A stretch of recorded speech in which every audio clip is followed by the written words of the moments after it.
Hasnat আব্দুল্লাহকে floor দিচ্ছি। সরকারি কর্মকর্তাদের সংখ্যা কত, এটার উপরে আপনি একটি প্রশ্ন করতে পারেন। ধন্যবাদ মাননীয় স্পিকার। সম্মানিত মন্ত্রী প্রদত্ত তথ্য অনুসারে বাংলাদেশে সরকারি চাকরিজীবী কর্মকর্তা এবং কর্মচারীর সংখ্যা হচ্ছে 14,50,891টি। এই 14,50,891টি পরিবারের সর্বশেষ বেতন বৃদ্ধি হয়েছে 2015 সালে, আর বর্তমান হচ্ছে 2026 সাল। গত 11 বছরে কোনো বেতন বৃদ্ধি হয়নি, অথচ এই 11 বছরে মুদ্রাস্ফীতি 55 থেকে 65% পর্যন্ত বৃদ্ধি হয়েছে। মাননীয় মন্ত্রী মহোদয়ের কাছে প্রশ্ন, এই 14,50,891টি যে পরিবার রয়েছে, প্রথম শ্রেণী থেকে চতুর্থ শ্রেণী কর্মকর্তা এবং কর্মচারীদের সরকারি তাদের বেতন বৃদ্ধির জন্য, যদিও এটি আপনার মন্ত্রণালয়ের না, আপনারা অর্থ মন্ত্রণালয়ে তাদের বেতন বৃদ্ধির জন্য কোনো প্রস্তাব পাঠাবেন কিনা, এবং এই নিয়ে বর্তমানে আপনাদের প্রণীত যে নীতিটি রয়েছে সেটি আমরা জানতে চাচ্ছি। ধন্যবাদ। মাননীয় মন্ত্রী। মাননীয় স্পিকার, ইতিমধ্যেই পে কমিশন গঠিত হয়েছে আমরা জানি। তো বিষয়টি অর্থ মন্ত্রণালয়ের আওতাধীন, আর এই বিষয়ে যদি পৃথক নোটিশ দেওয়া হয় তাহলে এ বিষয়ে বিস্তারিত মহান জাতীয় সংসদে মাননীয় সদস্যের উত্তরের জন্য উপস্থাপন করা হবে। মাননীয় স্পিকার, আপনাকে ধন্যবাদ। ধন্যবাদ মাননীয় মন্ত্রী। তারকা চিহ্নিত প্রশ্ন 133, জনাব ফখরুদ্দিন আহমদ, ময়মনসিংহ 11, অনুগ্রহ করে উত্থাপন করুন। আসসালামু আলাইকুম। মাননীয় স্পিকার, আপনাকে ধন্যবাদ। আমি ফখরুদ্দিন আহমেদ, 156, ময়মনসিংহ 11। মাননীয় মৎস্য ও প্রাণী সম্পদ মন্ত্রী মহোদয় অনুগ্রহ করিয়া বলিবেন কি, বর্তমানে ময়মনসিংহ জেলার ভালুকা উপজেলায় কোনো সরকারি মৎস্য খামার আছে কিনা, থাকলে কি, এবং মৎস্য খামারিদের সহজ শর্তে ঋণ প্রদান করা হবে কিনা, হলে তা কিভাবে? ধন্যবাদ মাননীয় স্পিকার। মাননীয় কৃষিমন্ত্রী।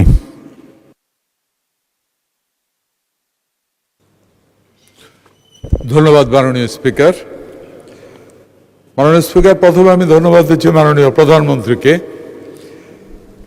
এই সংসদে আমাকে কথা বলার সুযোগ করে দেওয়ার জন্য। মাননীয় স্পিকার, আমি ধন্যবাদ জানাচ্ছি মাননীয় সংসদ সদস্যকে ওনার প্রশ্নের জন্য। বর্তমান ভালুকা উপজেলায় সরকারি পর্যায়ে কোনো মৎস্য খামার ও হ্যাচারি নেই মাননীয় স্পিকার। বেসরকারি খামার প্রায় 7,500টি খামার রয়েছে এই উপজেলাতে। সেখানে পাঙ্গাস, তেলাপিয়া, শিং বা পাবদা সহ কার্প জাতীয় মাছের চাষ করা হয়, এবং 5টি মৎস্য হ্যাচারি রয়েছে মাননীয় স্পিকার। এসব হ্যাচারিতে বছরে 2 কোটি তেলাপিয়া মাছের পোনা, 980 কেজি কার্প জাতীয় মাছের রেণু উৎপাদিত হয়, যা ভালুকা সহ পার্শ্ববর্তী এলাকায় সরবরাহ করা হয় মাননীয় স্পিকার। মৎস্য খাতে ঋণ সরকার সারা দেশে সম্পূর্ণ সুদমুক্ত ক্ষুদ্র ঋণ বিতরণ করেছে। ভালুকা উপজেলায় এই পর্যন্ত 70 জন সুবিধাভোগীর মধ্যে 7 লক্ষ টাকা ঋণ বিতরণ করা হয়েছে মাননীয় স্পিকার।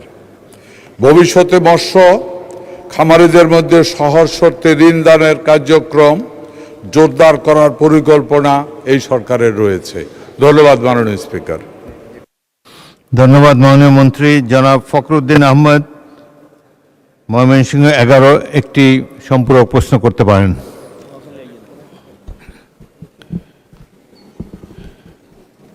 মাননীয় মন্ত্রী মহোদয়, আপনাকে ধন্যবাদ।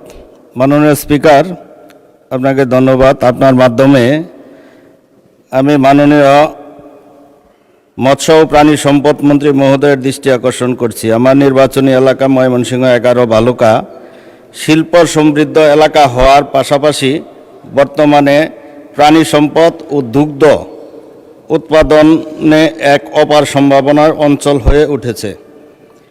এই খাতের টেকসই উন্নয়ন ও খামারিদের স্বার্থ রক্ষায় আমি মাননীয় মন্ত্রীর কাছে নিম্নোক্ত বিষয়ে সম্পর্কে একটি প্রশ্ন রাখতে চাই।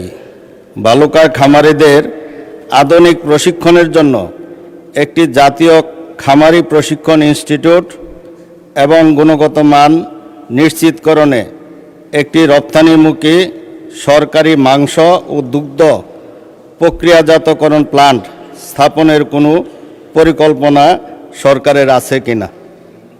ধন্যবাদ মাননীয় কৃষি মাননীয় মন্ত্রী। স্পিকার।